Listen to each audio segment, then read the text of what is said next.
ओए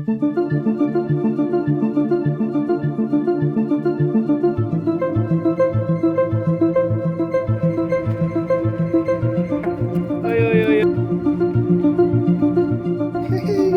आ जाओ यार।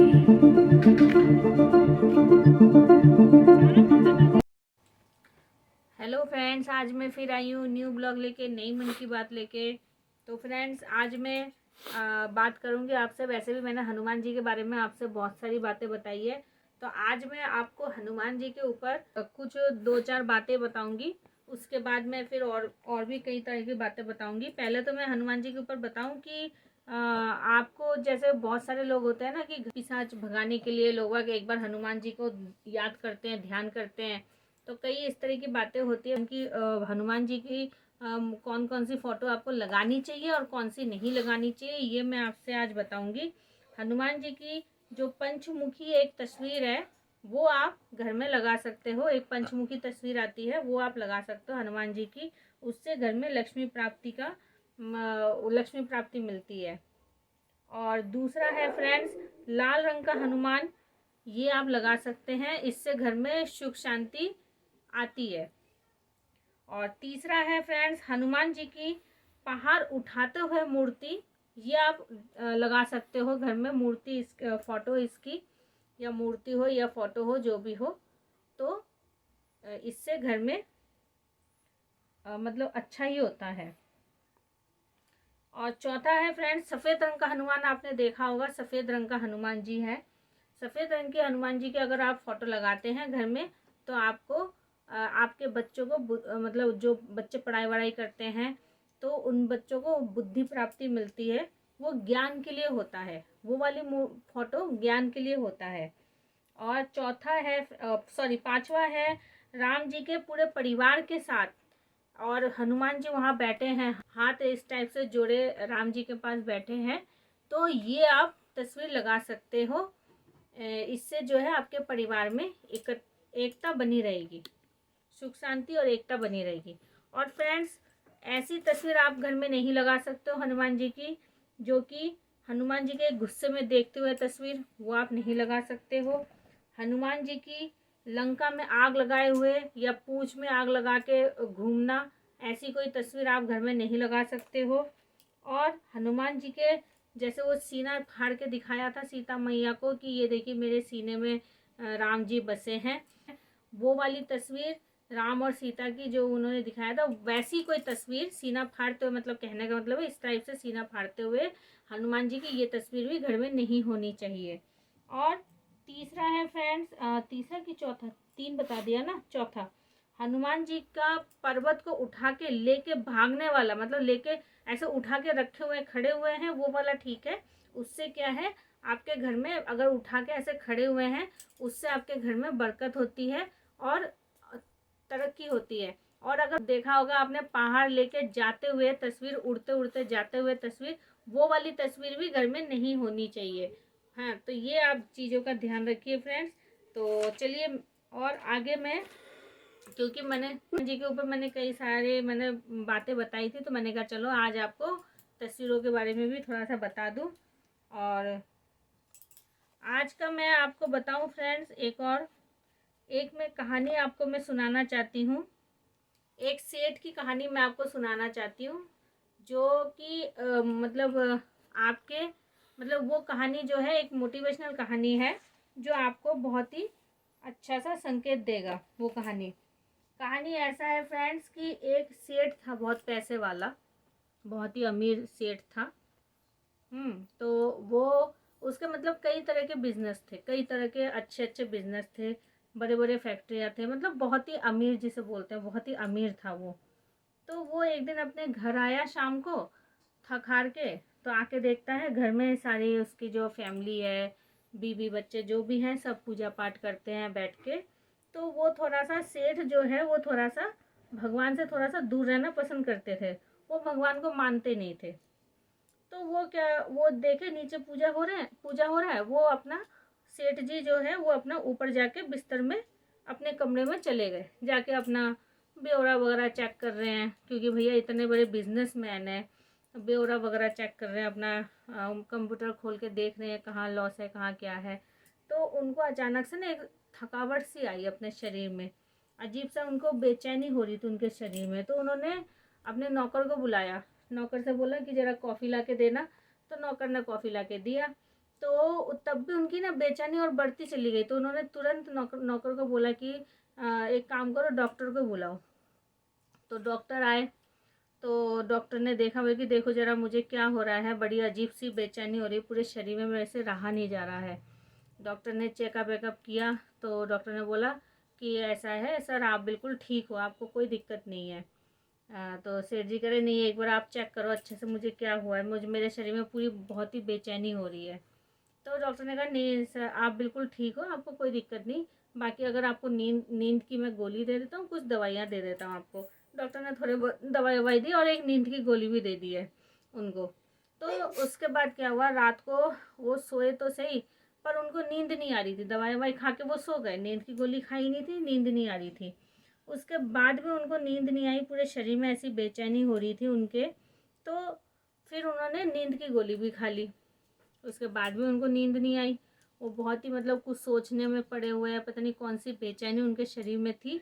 उसके बाद उन्होंने क्या किया, वो अपने घर से बाहर, उन्होंने सोचा चलो रात का समय है, सन्ना पूरा सुनसान था, मतलब चारों तरफ सुनसान था, घर में भी सब सो रहे थे फैमिली वाले। तो उन्होंने कहा चलो मैं थोड़ा सा बाहर जाके थोड़ा टहल के आता हूँ, हो सकता है मुझे गर्मी लग रही हो ज़्यादा तो अच्छा लगेगा थोड़ा सा।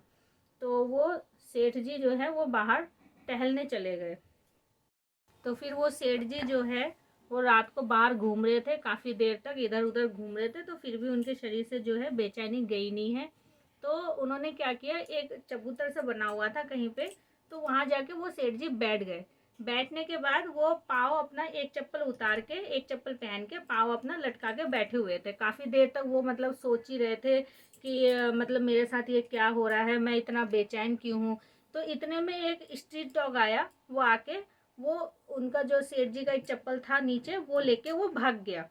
जब वो भाग गया तो सेठ जी उसके पीछे पीछे गए चप्पल लेने के लिए। जब वो पीछे पीछे गए तो वो कुत्ता जो था वो बाहर कहीं बस्तियों के बीच में वो जाके घुस गया, जहाँ झुग्गी झोपड़ी बनी हुई थी वहां जाके घुस गया। तो सेठ जी भी वहां घुस गए। जब सेठ जी ने कुत्ते को थोड़ा डांट लिया तो कुत्ता डर के मारे अब वो चप्पल छोड़ के वो निकल गया आगे कुत्ता। तो फिर उसके बाद सेठ जी वो चप्पल लेके आ ही रहे थे रास्ते, उन्होंने कहा चलो अब मैं घर जाता हूँ। तो इतने में एक लेडीज़ की चिल्लाने की खूब तेज़ आवाज़ आई, बहुत तेज़ तेज़ वो लेडीज़ रो रही थी। तो उन्होंने कहा पता नहीं क्या हो गया, कौन रो रहा है।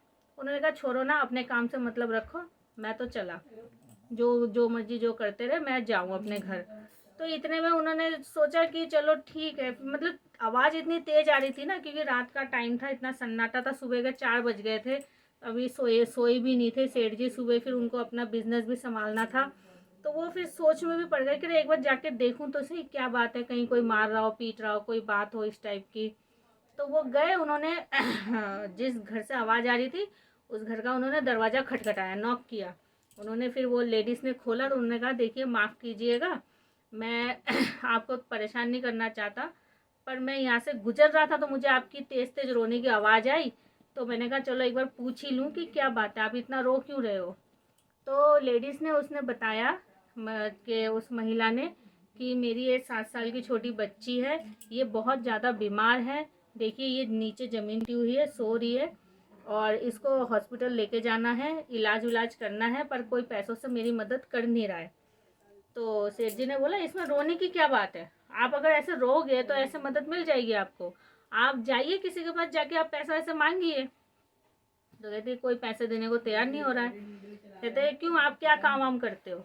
तो फिर इस बात पे लेडीज़ ने बताया कि मैं झाड़ू पोछा वगैरह करती हूँ, लोगों के घर जाती हूँ, पर कोई पैसे देने को तैयार नहीं हो रहा है, तो मैं तो इसलिए सुबह। तो फिर उसने ये भी बताया कि वो रो क्यों रही थी। कह रही मैं इसलिए रो रही थी क्योंकि मुझे किसी बाबा जी ने कल बताया कि तुम एक काम करना, तुम सुबह के 4 बजे जाके बैठ के खूब तेज तेज रोना, देखो तुम्हारे लिए भगवान मदद भेजेगा। मैं इसलिए रो रहा था, तो इसलिए रो रही थी, सॉरी। तो वो लेडीज यही बात, अरे इधर आ, लेडीज यही बात बोल रही थी कि मुझे किसी बाबा ने बोला था कि मैं सुबह के 4 बजे रहूं तो मुझे मदद मिल जाएगी। तो यही बात सुन के जो ना सेठ जी का दिमाग ना घूम गया। जब उनका दिमाग घूम गया तो उन्होंने क्या किया, तुरंत एम्बुलेंस वाले को फ़ोन किया उन्होंने तुरंत, और बोला कि इसकी जो भी दवाई ववाई का खर्चा होगा, इलाज का खर्चा होगा, वो मैं दूंगा। तो यही बात फिर सेठ जी ने बताया उसको कि आप एक काम करो। उन्होंने जल्दी लड़की को हॉस्पिटल पहले भेजा फ़ोन वोन करके, और उसके बाद वो तसल्ली से एक जगह बैठ गए, और उनके ना शरीर में ना एक ना अजीब से एक चैन, उनको मतलब अच्छा सा एक फीलिंग आया कि बहुत ही अच्छा, उनको अच्छा लग रहा है। वो घर भी गए अपना और आराम से सो भी गए। सुबह उठ के जब वो चाय वाय पी रहे थे ना, उनको एक सुकून सा मिल रहा था अपने ज़िंदगी में कि आखिर मेरे शरीर में जो एक बेचैनी थी, अचानक ऐसे जब मैंने किसी की मदद करी तो ये बेचैनी मेरी ख़त्म क्यों हो गई। तो यही फ्रेंड्स, यही मेरा इस कहानी का कहने का मतलब है कि आपके शरीर से जो मतलब उनके शरीर में जो बेचैनी था वो यही था कि अगर आप किसी के लिए मदद करेंगे तो आपके जो शरीर की बेचैनी है वो इस टाइप से, मतलब वो बहुत टेंशन में थे। यही चीज़ था कि एक जो कहते हैं ना चमत्कार, चमत्कार जिसे कहते हैं, वो एक चमत्कार हुआ क्योंकि वो किसी चमत्कार के ऊपर विश्वास नहीं करते थे सेठ जी, किसी भगवान के ऊपर विश्वास नहीं करते थे। तो जब से वो भगवान को भी मानने लग गए कि शायद उस बाबा ने यही रास्ता मेरे लिए निकाला होगा कि इसका मतलब मैं इसीलिए शायद बेचैन था। तो यही सारा सॉल्यूशन था जो उस बाबा ने निकाला। वो बाबा जो थे खास तौर पे वो एक भगवान बन के वहाँ पे आए थे। उस लेडीज़ को यही सलाह दी थी कि तुम सुबह के 4 बजे ऐसे रोना और सेठ जी आएंगे, आके तुम्हारी मदद करेंगे। तो यही था कहानी का मतलब फ्रेंड्स कि आज के डेट में भी चमत्कार होते हैं और आज के डेट में भी भगवान है। यही मेरा कहानी का वो मतलब लेसन है।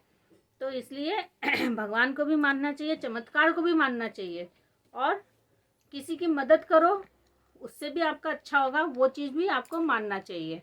तो यही आज मेरा कहानी का मतलब है। तो फ्रेंड्स, मेरी कहानी आपको कैसी लगी मुझे प्लीज़ कमेंट्स में बताइए, और मेरी आका मारू से मिलिए ज़रा। आका मारू इधर छोड़ो तो सही। तो चलिए फ्रेंड्स, आज के लिए इतना ही। कल मैं फिर आती हूँ आपसे एक न्यू ब्लॉग लेके, नई मन की बात लेके, है ना। बहुत तेज़ नींद आ रही है इसको आज, बहुत तेज़। दोपहर को मैं वो नमक बहारे बना रही थी, आज मैं फ्रेंड्स नमक बहारे बना रही थी, और ये आके ये सोया भी नहीं, आके वही बैठा हुआ है किचन के सामने, आके खेल रहा है वहीं पे ही, इसलिए अभी सो रहा है। शाम को सो रहा है, रात को फिर सोएगा नहीं। तो चलिए फ्रेंड्स, मैं मिलती हूँ आपसे कल फिर, क्योंकि मुझे थोड़ी सी होली की तैयारी भी करनी है, गुजिया सुजिया भी बनानी है मुझे, टिक्की चिक्की भी बनाने हैं मुझे थोड़े से। तो चलिए मैं अपनी तैयारी में लग जाऊँ, आप लोगों की भी काफ़ी तैयारी हो रही होगी होली में। तो चलिए फ्रेंड्स, मैं कल फिर आती हूँ आपसे न्यू ब्लॉग लेके, नई मन की बात लेके। तब तक के लिए